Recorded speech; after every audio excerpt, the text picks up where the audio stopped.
So Adeline, how long have you lived in New York City? I am a native New Yorker, born in Brooklyn, Brooklyn Jewish Hospital.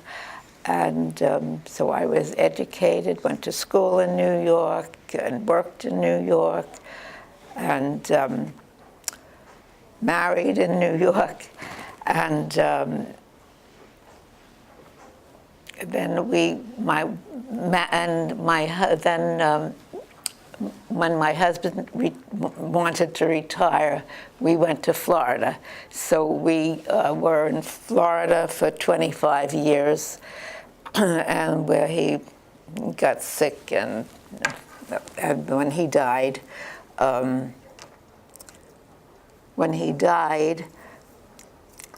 I had been his caretaker because I was well, but when he died, I fell apart. I always had glaucoma, but the next visit to the ophthalmologist after he died, they told me I had a very severe glaucoma.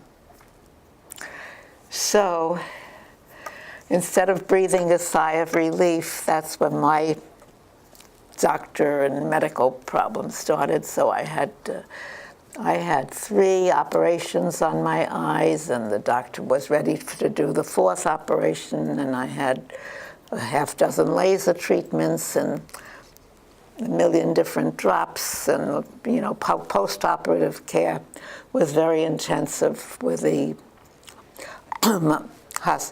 eyes. And I left behind my family and my children. And just on the spur of the moment, I didn't have to leave Florida to avoid another eye surgery, but I just impulsively decided to come back to New York.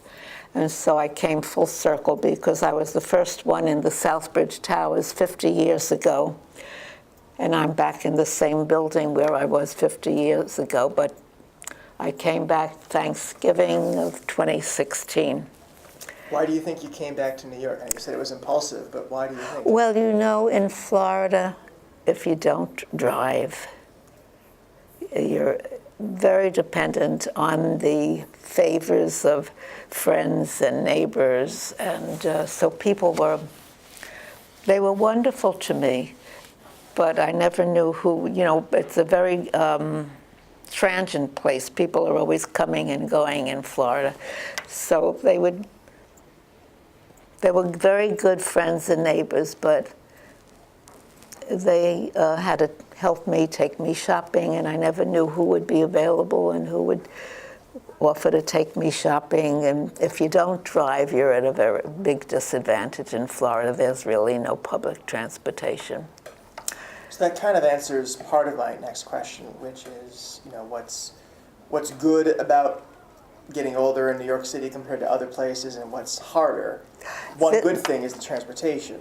Right? Well, somehow you can't go home again. I used to, the buses, the trains, and I knew the city like the back of my hand, and I could go anywhere. And since I'm back, I haven't used the subway, and I haven't used the buses. I don't know how to deal with the technology, with the Metro cards. So I am very circumscribed to the neighborhood. This place has been a lifesaver.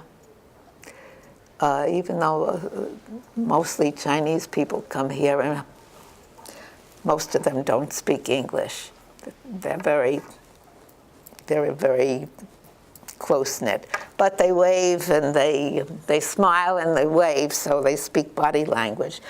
But I do come here, they have food, lunches, and it's been it's a comfort zone here. It's been a very friendly, welcoming place, and it structures my life.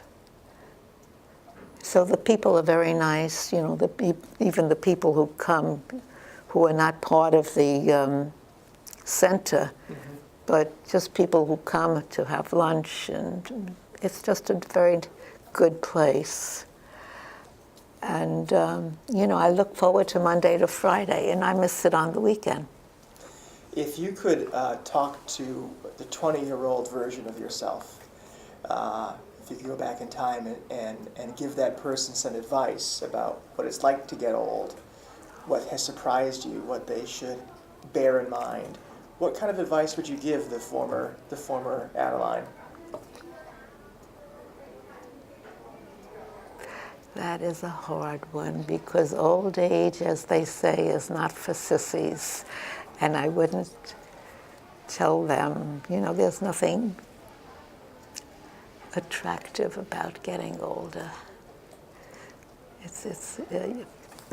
You lose your family, you lose your friends, you lose your abilities, and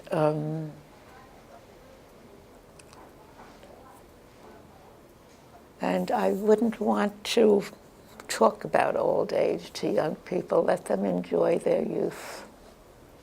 Let them enjoy their youth. Because your circle gets narrower and smaller, and it's just like losses, losses, and losses.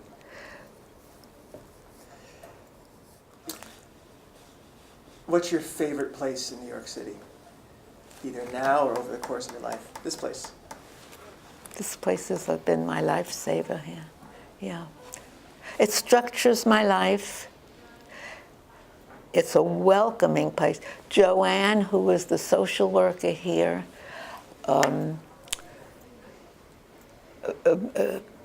offered me a wonderful program.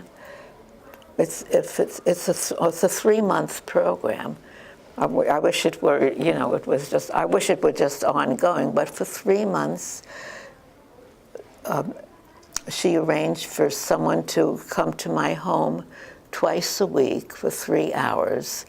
And this lady will do anything that I need. She'll either cleaning or laundry, or to just go out with me for a walk, shopping, anything that I need, she is there to help me with. And that's been a wonderful service.